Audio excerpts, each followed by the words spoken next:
Susilo Bambang Yudhoyono, dalam kurung, SBY, adalah Presiden RI ke-6 yang memimpin selama 2 periode, yaitu 2004 hingga 2009 dan 2009 hingga 2014. Selama masa jabatannya, SBY menghadapi berbagai isu kontroversial yang menguji kredibilitas dan integritasnya sebagai pemimpin. Apa saja isu-isu tersebut dan bagaimana dampaknya bagi pemerintahan dan masyarakat?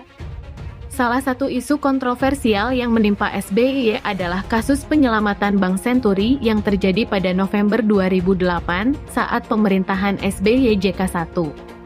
Bank Senturi adalah salah satu bank swasta yang mengalami krisis likuiditas akibat kredit macet dan dugaan korupsi.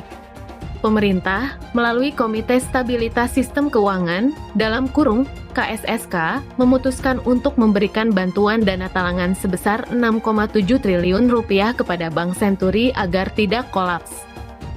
Keputusan ini menuai kontroversi karena dianggap melanggar prosedur, tidak transparan, dan merugikan negara. Kasus ini kemudian menjadi sorotan DPR yang membentuk panitia hak angket, dalam kurung, Pansus, Senturi pada Desember 2009. Pansus menyimpulkan bahwa ada indikasi pelanggaran hukum dalam penyelamatan Bank Senturi dan merekomendasikan agar kasus ini ditindaklanjuti oleh aparat penegak hukum. Namun, hingga kini kasus ini masih belum tuntas dan menjadi bumerang bagi SBY dan jajaran pemerintahannya. Isu kontroversial lain yang menghantam SBY adalah kriminalisasi Komisi Pemberantasan Korupsi, dalam kurung, KPK. Isu ini bermula dari wacana yang digelar oleh SBY tentang KPK sebagai lembaga superbadi yang perlu dievaluasi. Wacana ini mendapat sorotan negatif dari media dan masyarakat, terutama saat kasus Ketua KPK Antasari Azhar sedang disidangkan dalam kasus pembunuhan Nasruddin Zulkarnain Aberson. Kasus ini menimbulkan polemik antara fakta dan rekayasa terhadap Antasari yang akhirnya divonis 18 tahun penjara.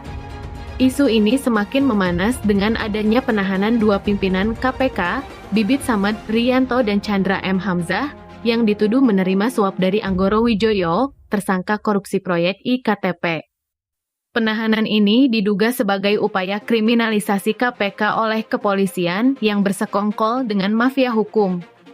Kasus ini kemudian memicu gerakan cicak versus buaya yang mendukung KPK melawan kepolisian.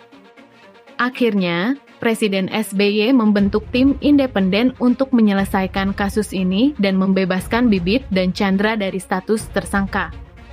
Isu kontroversial berikutnya yang menjerat SBY adalah kasus mafia pajak.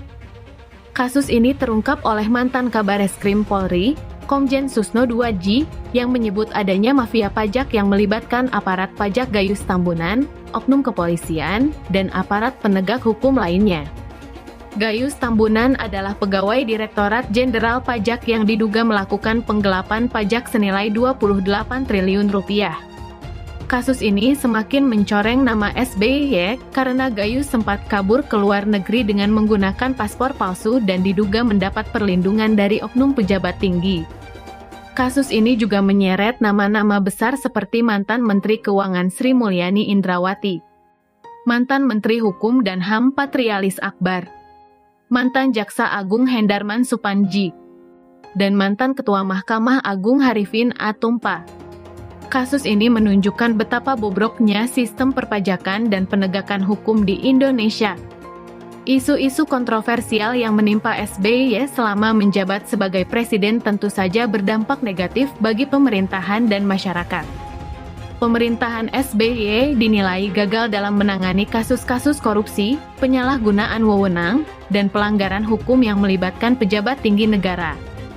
Masyarakat juga kehilangan kepercayaan dan harapan terhadap SBY sebagai pemimpin yang diharapkan bisa membawa perubahan positif bagi Indonesia. Meskipun SBY juga memiliki prestasi dan capaian dalam bidang lain, namun isu-isu kontroversial ini tetap menjadi noda yang sulit terhapus dari sejarah kepemimpinannya.